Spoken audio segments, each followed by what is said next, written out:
आप देख रहे हैं प्रवीण टीवी न्यूज।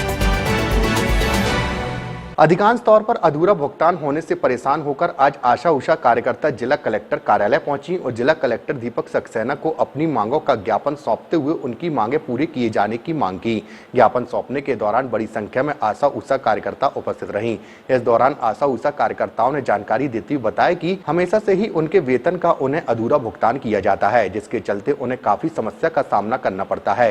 तो वही मौके पर मौजूद डॉक्टर संजय मिश्रा ने जानकारी देते हुए बताया कि आशा उषा कार्यकर्ताओं की वेतन की राशि में कुछ राशि राज्य शासन से आती है और कुछ केंद्र शासन से, जिसके चलते केंद्र शासन से आने वाली राशि तो समय पर आ जाती है, लेकिन राज्य शासन से आने वाली राशि में देरी होती है, जिसके चलते भुगतान करने में समस्या आती है, जिससे उनका वेतन हमेशा लेट होता है।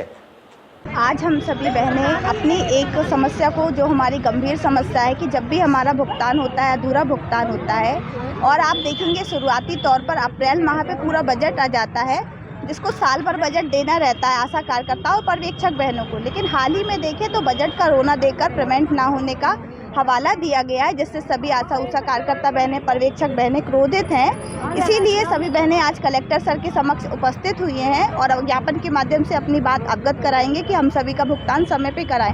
और देखा जाता है कि एक से बढ़कर एक टारगेट आशा बहनों को दिया जाता है। क्षेत्र से कैसे करके हम अपने गर्भवती महिलाओं को लेकर आते, धात्री महिलाओं को लेकर आते, छोटे बच्चों को लेकर आते, लेकिन जैसे ही हम जिला हॉस्पिटल में आते हैं, एल्गिन का देखेंगे आप, अभी हाल ही में 2 दिन पूर्व एक स्टाफ नर्स ने बहुत ही बेकार तरीके से आशा कार्यकर्ता को यूनिफॉर्म में भगाया है। ये इससे पता चलता है कि आशाओं के प्रति सरकार का और अधिकारियों का क्या रवैया है। इसी को जल्द से जल्द कलेक्टर सर इसको अपनी उपस्थिति में लें और उसके समक्ष देखें कि ये जो बहनों के साथ अन्याय हो रहा है, इसे कैसे रोका जाए, और इसे रोकना बहुत आवश्यक है। नहीं, आशा कार्यकर्ताओं की कुछ समस्याएं बनी हुई हैं, जिनके बारे में उन्होंने विभाग को भी सूचित किया है और फिर उन्होंने आज कलेक्टर साहब से मुलाकात की है और कलेक्टर साहब को अपनी पूरी समस्याएं बताई हैं कि इनके जो इंसेंटिव हैं, जो महत्वपूर्ण इंसेंटिव हैं, वो बीच बीच में नहीं मिलते हैं।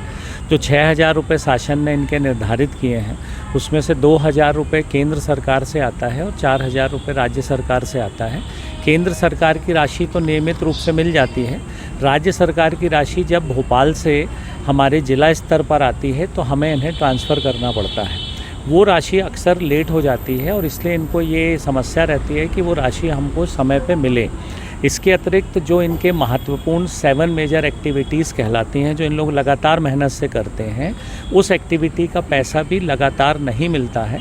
हम लोग एक प्रयास में लगे हैं कि आशाओं को हर महीने जो भी पैसा मिलता है उसकी विस्तृत जानकारी एक शीट के रूप में उन्हें उपलब्ध हो, जिससे ये जान सकें कि किस बात का पैसा उन्हें मिला, किस बात का पैसा, किस एक्टिविटी का पैसा उनको नहीं मिला है।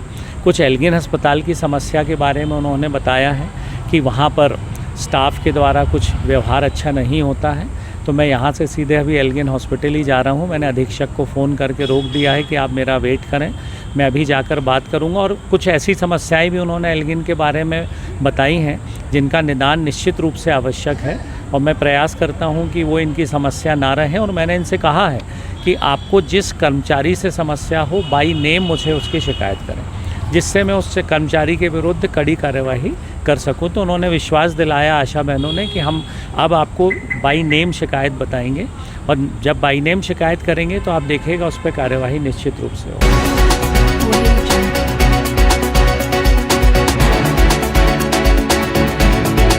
आप देख रहे हैं प्रवीण टीवी न्यूज।